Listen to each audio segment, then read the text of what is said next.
15 illegal fruits you can't grow in America, banned plants that could get you fined.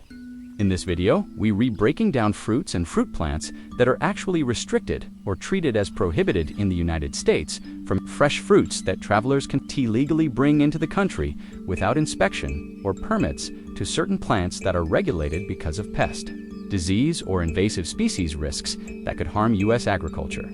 Remember, this isn't about taste, it's about strict USDA and Customs rules that protect farms and ecosystems. So always check official guidance before trying to import or grow unusual produce.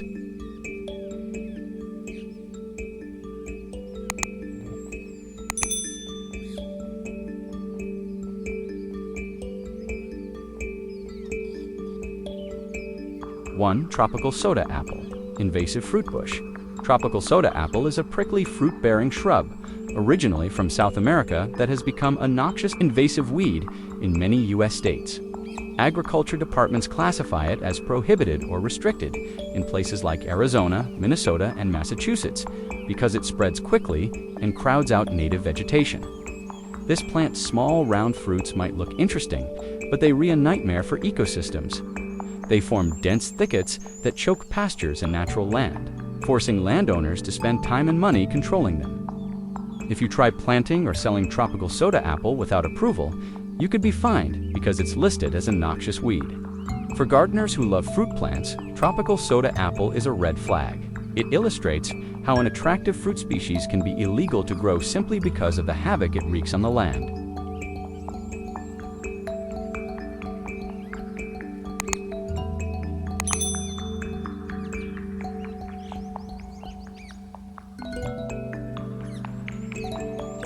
Two, calorie pear invasive fruit tree trouble. Calorie pear was sold widely as an ornamental tree, but it's now considered invasive in many states because its fruits are spread by birds and the trees crowd out native plants. Some states prohibit planting or selling calorie pear trees because they disrupt ecosystems and reduce plant diversity. Even though this tree produces small pear-like fruits, its impact on local plant communities is the reason it faces legal restrictions, not because of edible fruit safety. Trying to add these to your yard without knowing your state's invasive list could lead to unwelcome ecological effects and possible fines. For gardeners who want fruit trees, choosing species that support local wildlife instead of invasive ones helps protect biodiversity and keeps your garden healthy and compliant with local regulations.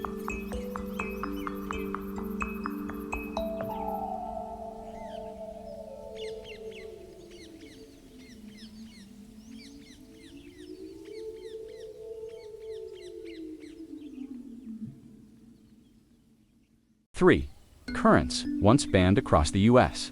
Currants, including red, white, and black currants, were once illegal to grow federally in the United States because they acted as hosts for white pine blister rust, a disease that devastated pine forests and lumber industries.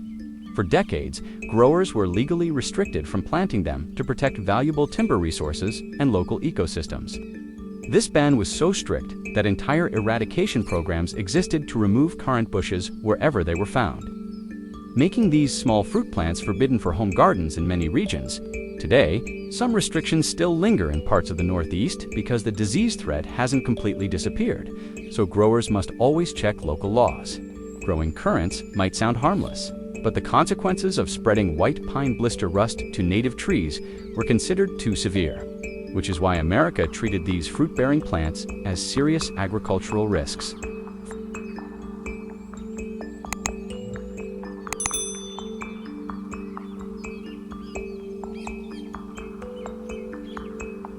Four, mangosteen exotic harvest restricted. Mangosteen, often called the queen of fruits, was heavily restricted from fresh importation into the U.S. for many years due to concerns about fruit, flies, and other agricultural pests that could threaten American crops. These pests were known to hitch rides on the fresh fruit and pose serious risk to farm production. While it's sometimes allowed in canned or irradiated forms, fresh mangosteen fruit remains rare and difficult to bring into the country without special treatment because fresh produce inspection laws are strict. This isn't a ban on growing the tree domestically, but rather a restriction on the fresh fruit itself entering and spreading in U.S. ecosystems. Many tropical fruits like mangosteen are controlled to protect local agriculture, meaning even gardeners and small growers must follow federal rules if they want to try cultivating them on U.S. soil.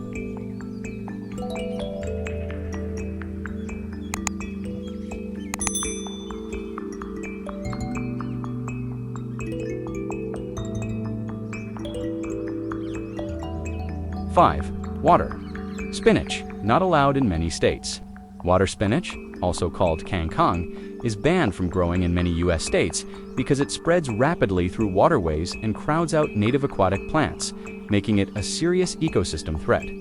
Efforts to control this aggressive plant cost farmers and governments time and money to manage, which is why its cultivation is prohibited in areas like Florida and Texas.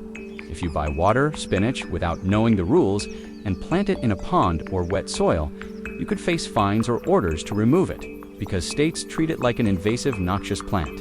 This isn't about taste or tradition, it's about protecting native water plants and irrigation channels from being choked by an explosive grower.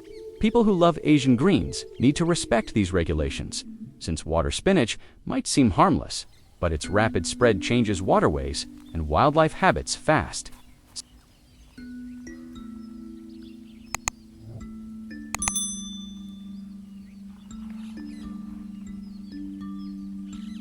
Six, certain gooseberries still restricted in parts of America.